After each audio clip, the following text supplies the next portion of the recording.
மகா கந்த சஷ்டி விரதம் 48 நாள் விரதம் இருப்பவர்கள் தொடங்கும் நாள். 48 நாட்கள் விரதம் இருக்க முடியாதவர்கள் 21 நாள் மட்டும் இருப்பதற்கான விரதம் இருக்க தொடங்கும் நாள்.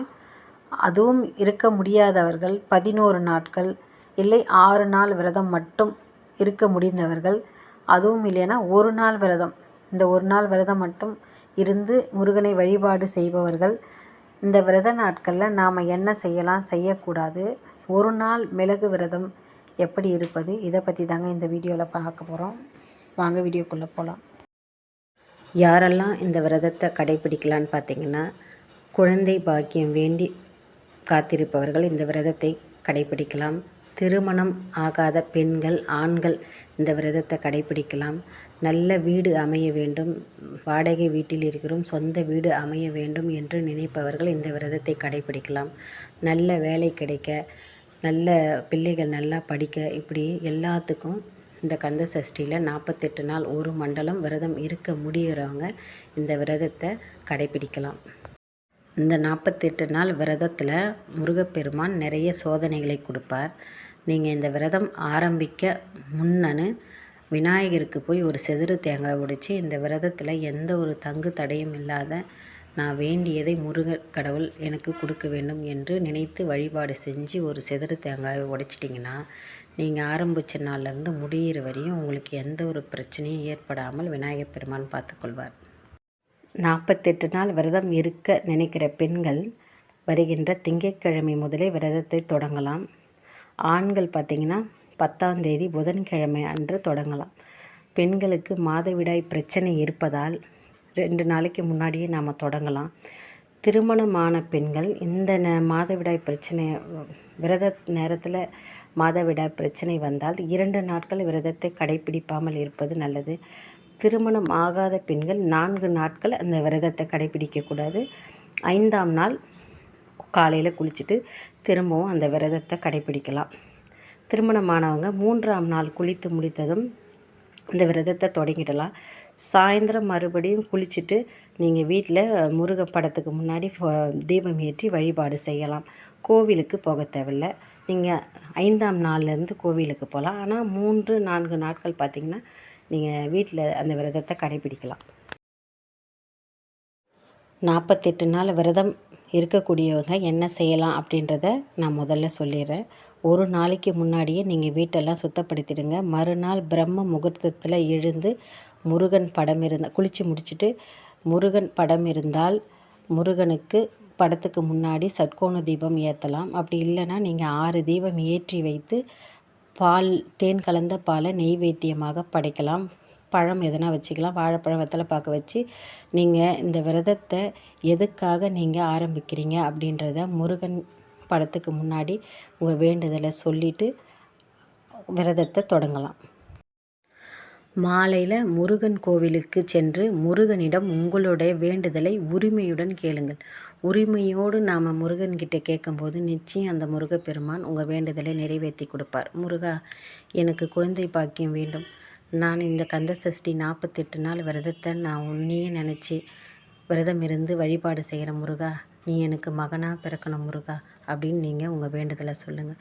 எனக்கு வீடு இல்லைப்பா, வீடு இல்லாத நான் கஷ்டப்படுறேன், எனக்கு வீடு கட்டணும், சொந்த வீடு அமையணும் முருகா அப்படின்னு உங்கள் வேண்டுதலை முருகன்கிட்ட போய் உங்கள் முழு மனதோடு கேளுங்க. நிச்சயம் முருகப்பெருமான் உங்கள் வேண்டுதலை நிறைவேற்றி கொடுப்பார். இந்த விரதத்தை யாரெல்லாம் கடைப்பிடிக்கிறீங்களோ முருக பக்தர்கள் அனைவரும் அவங்க வேண்டுதல் எதுவாக இருந்தாலும் அந்த முருகக் கடவுள் நிறைவேற்றி கொடுப்பார். நானும் வேண்டிக்கிறேன் உங்களுக்கு எல்லாம் கிடைக்கணும் அப்படின்ட்டு. இந்த 48 நாள் விரத நாட்களில் முருகனுடைய மந்திரங்களை பாராயணம் செய்யலாம். மந்திரங்கள் சொல்ல முடியாதவங்க ஓம் சரவண பவ அப்படின்ற அந்த மந்திரத்தை 108 முறை இந்த விரத நாட்களில் சொல்லலாம். கந்த சஷ்டி கவசம் சொல்லலாம், திருப்புகழ் பாராயணம் பண்ணலாம். இது முருகனுடைய எல்லா மந்திரங்களும் நமக்கு தெரிந்த மந்திரங்களை நீங்கள் தினமும் இந்த விரத நாட்களில் சொல்லுங்கள், அவ்வளோ நல்லது. விரத நாட்களில் செய்யக்கூடாத விஷயங்கள், நம்ம விரதம் இருக்க ஆரம்பிச்சிட்டோம்னா யார் கூடயும் எந்த பிரச்சனையும் பண்ணக்கூடாது, அடுத்தவங்களை பற்றி பேசக்கூடாது, முருகனையே தினம் நினச்சி முருக சிந்தனையிலேயே நாம் இருக்கணும். அதுக்கப்புறம் தீட்டு வீட்டுக்கு போகக்கூடாது, இந்த இறந்தவங்க வீட்டுக்கு பெண்கள்லாம் பூ பெய்துட்டாங்கன்னா அந்த வீட்டுக்கெல்லாம் நீங்கள் போகக்கூடாது. மற்றவங்க போகலாம். அப்படி போனாங்கன்னா அவங்க வீட்டுக்கு வந்த உடனே குளிச்சுட்டு வீட்டுக்குள்ளே வரலாம். நீங்கள் விரதம் இருக்கிறவங்க போகக்கூடாது. விரத நாட்களில் தினமும் தலை குளிக்கணுமான்னா தேவையில்லை. விரத நாட்களில் அசைவம் சாப்பிடாமல் விரதம் இருக்கிறதுனால நம்ம செவ்வாய்க்கிழமை வெள்ளிக்கிழமை மட்டும் தலை குளித்தா போதும். வீட்டில் நீங்கள் செஞ்சு கொடுக்குறீங்க, மற்றவங்க கேட்குறாங்க செஞ்சு கொடுக்குறீங்கன்னா நீங்கள் செஞ்சுட்டு அன்றைக்கி சாயந்தரம் பார்த்திங்கன்னா குளிச்சுட்டு அதுக்கப்புறமா நீங்கள் விளக்கேற்றி வழிபாடு செய்யலாம். திருமணமானவர்கள் விரதம் இருக்கிறீங்கன்னா கணவன் மனைவி அந்த 48 நாள் ஒன்று சேரக்கூடாது. நீங்கள் பார்த்திங்கன்னா தனியாக தான் விரத நாட்களில் படுக்கணும். அப்போ நீங்கள் தனியாக பூஜை ஹாலில் நீங்கள் படுத்துக்கலாம். பூஜை ரூம் இருந்தால் பூஜை ரூம் தனியாக இருந்தால் அங்கேயும் நீங்கள் படுத்துக்கலாம். வெறும் தரையில் படுக்கக்கூடாது. பெட்ஷீட் போட்டு படுக்கலாம். தலகாணியும் வச்சுக்கலாம். வெறும் தரையில் மட்டும் விரத நாட்களில் படுக்கக்கூடாது. 48 நாள் விரதம் இருக்கக்கூடியவங்க ஒரு வேளை உணவருந்தி விரதம் இருக்கிறது அவங்க உடல்நிலையை பொறுத்து. இல்லை 2 வேளை உணவருந்தி ஒரு வேளை மட்டும் உணவருந்தாமல் விரதம் இருப்பவர்கள். இதுபோல் உங்கள் உடல் நிலையை பொறுத்து நீங்கள் அந்த விரதத்தை எடுத்துக்கலாம். 21 நாள் விரதம் இருப்பவர்கள் அக்டோபர் மாதம் 7ஆம் தேதி செவ்வாய்க்கிழமை இந்த விரதத்தை தொடங்கலாம். 11 நாள் விரதம் இருப்பவர்கள் அக்டோபர் மாதம் 17ஆம் தேதி வெள்ளிக்கிழமை இந்த விரதத்தை தொடங்கலாம். 6 நாள் விரதம் இருப்பவர்கள் அமாவாசை கழித்து மறுநாள் இருந்து இந்த விரதத்தை தொடங்கி சஷ்டி அன்றைக்கு இந்த விரதத்தை முடித்துக்கலாம்.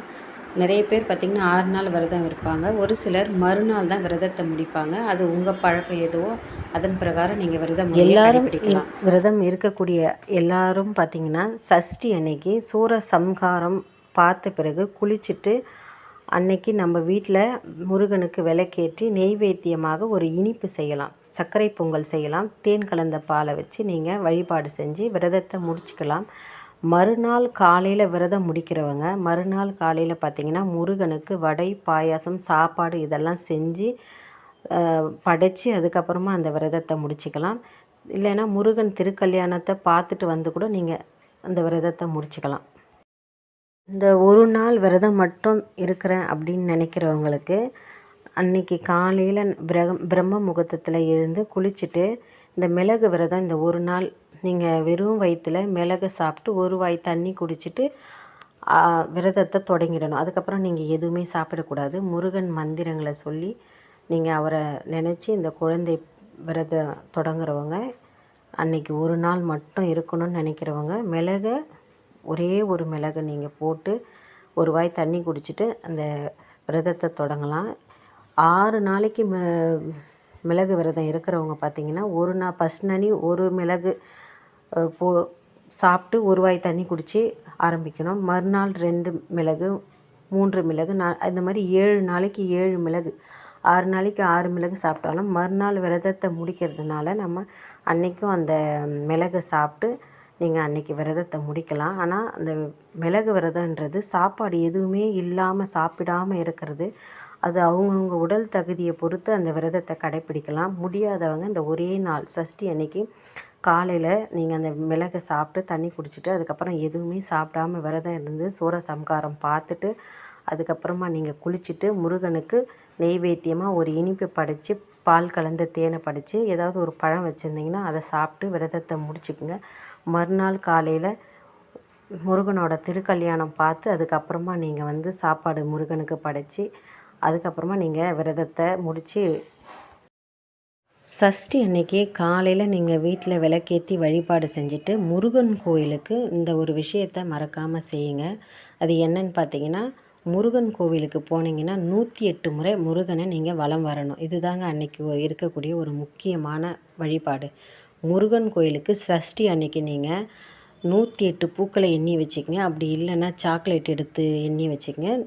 காலையில் இந்த விரதத்தை தொடங்கி முருகன் கோயிலுக்கு போய் நீங்கள் 108 முறை அந்த சாக்லேட்டை ஒரு எண்ணிக்கை ஓம் சரவண பவ அப்படின்னு அந்த வேல் இருக்கும் எப்போவுமே முருகர் கோயிலுக்கு முன்னாடி. அந்த வேல் முன்னாடி அந்த 108 சாக்லேட்டு நீங்கள் வச்சுருக்கீங்கன்னா அந்த வேல் முன்னாடி ஒன்று போட்டு ஓம் சரவண பவ அப்படின்னு சொல்லிவிட்டு நீங்கள் வலம் வர ஆரம்பிச்சிங்கன்னா 108 முறையும் அந்த சரவண பவ மந்திரத்தை சொல்லி நீங்கள் வலம் வரலாம்.